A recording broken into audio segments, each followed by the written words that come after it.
Chapter 13. August 1960, Qinghai Tibet Plateau. Zoe lay in bed, trying to ignore the aches and nausea that racked her body. She turned her head to look at the calendar on the wall, mentally calculating how much work she would have to catch up on after 2 days of sickness. Focusing on the word report, marked in bold font on yesterday's date, she closed her eyes again, realizing that she had no choice but to go to the office. The general office did not look kindly upon workers who turned their monthly reports in late. She dragged herself out of the bed. As she bent over to pull her trousers on, a wave of dizziness hit her, this one so severe that she grabbed for the bedpost of the bunk to keep herself upright. But a sudden flailing knocked over a thermos flask and several glasses on the desk, shattering them on the hard floor. "What was that?" a shrill voice asked as the door creaked open. Big Sister, the dormitory manager, was always willing to help when needed. "Nothing," Zoe answered, staring hopelessly at the glass shards everywhere. Big Sister took in the messy floor and Zoe's drained face in one glance. "Are you all right? You look so pale." "I'm fine," she said. "I'm so sorry. I accidentally broke the flask." Big Sister patted her hand and smiled. "Don't worry. I'll take care of this mess and get you a new one." She stepped cautiously into the room and leaned across the desk to open the blinds. Light flooded the room, enticing Zoe to get out and feel the sun on her face. But she wasn't sure her weak legs could carry her to the bus stop, and they certainly wouldn't take her all the way to her office on a hot day like this. She sat back down on the edge of the bed, disheartened. "Big Sister, do you know who might be able to give me a lift to the research center?" Big Sister shook her head. "I don't know, but I don't think you should be going anywhere. Anyway, there's no hurry to go to work. The Russian experts are getting ready to leave. Everybody else is busy dealing with the crisis." "What do you mean, crisis?" "Well, I don't know the details. We only found out yesterday afternoon at the assembly that the Russian government has stopped supporting China." Big Sister straightened up, the largest chunks of broken glass held gingerly in her hand. "I'll be right back to sweep up the rest of this." Despite the bright sun pouring in through the window, Zoe suddenly felt as though she'd been plunged into a deep pit. The terrifying chill and darkness raised goosebumps all over her body. She gritted her teeth, trying to pull herself together, and slid her feet into her shoes. Picking up her yellow umbrella from the corner, she stepped out. The ground shimmered under the heat of the midday sun. Grass crunched under her feet, as parched and lifeless as the stone and sand that were too hot to touch, as she staggered toward the nearest bus stop. Before long, she felt breathless and dehydrated and berated herself for not bringing a water bottle. But she kept going. Even if she died like the withered grass, she had to find Igor. After what seemed like hours, the coach finally dropped her off at the gate to number 5 factory, testing control center. A handful of Russians were loading boxes onto a line of trucks. She fretted through the security checkpoints, impatient at the guards' indifference, and then stumbled toward the truck. The Russian faces were solemn, their looks almost hostile. No one laughed or joked, as they usually did. The only sound was the shouted orders of the Chinese security officers. Soldiers held their guns at the ready, keeping a close watch on the Russians and their boxes. Not a single Chinese scientist was in sight.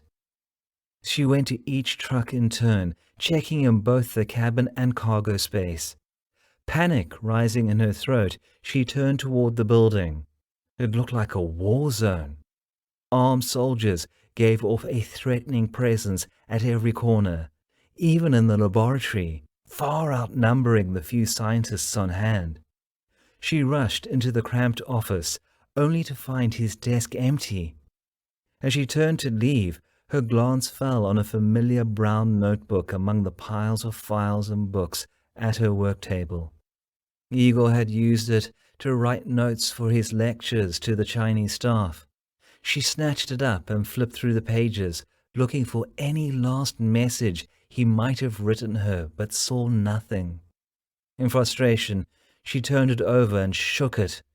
The slip of paper came out and fluttered feather-like to the floor. With a sob, she picked it up and started reading. Dear Zoe, it's been my great joy to know you. You know neither you nor I can refuse the call of our government. So, regretfully, I must say goodbye. Love, Igor. The note was scrawled haphazardly on the paper, as if he'd written it in a great hurry. She read it over and over, trying to grasp the meaning behind his words. She forced herself to admit the truth. He had left. The order to withdraw from China had come while she was sick. That was what Big Sister had said, and that's why she hadn't heard about it. But why didn't he come to see me and say goodbye face to face? Even government pressure would have allowed him that, unless he'd been forced to leave immediately without even collecting his belongings.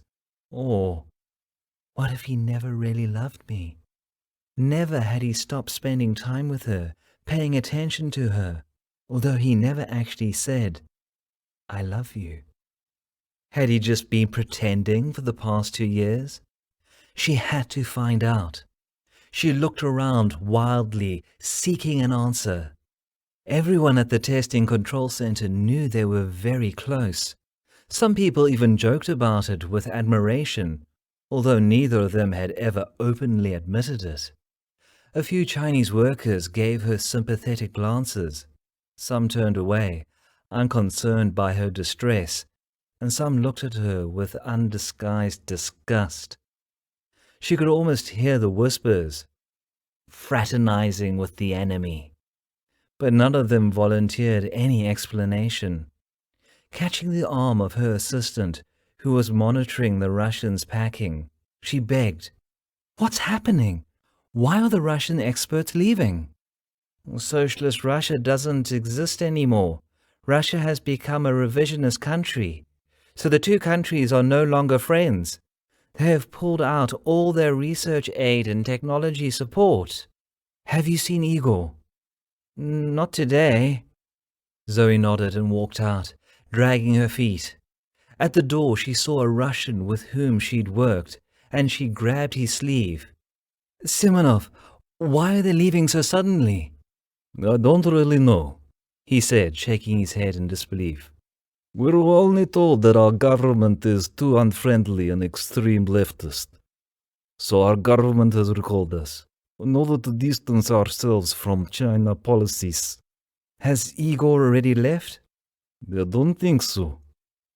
Most of us are leaving tomorrow, or day after. So he's not gone yet, she thought. I might still be able to see him. She hesitated a split second, then kept going. Can you give me a lift to your compound? Simonov's face twisted with concern. He didn't answer, but jerked his chin toward the Chinese officer who stood 3 meters away, hands clasped behind his back, and eyes darting obsessively over the crowd. The pistol at his waist, in place of a clumsy rifle, indicated his authority. The officer turned his piercing glare on them, scowling and suspicious of their conversation. Zoe tucked Igor's note into her pocket and gripped the notebook to steady her hands. Taking a deep breath, she walked toward him. Comrade, may I get a lift in your convoy to see Russian Comrade Kaczynski? He was my colleague, helping us set up and run this testing control center. She tried to keep her voice nonchalant, as if it were a simple logistical request. The officer looked her up and down before replying, I don't think it's necessary to see any Russian expert unless it's an urgent matter.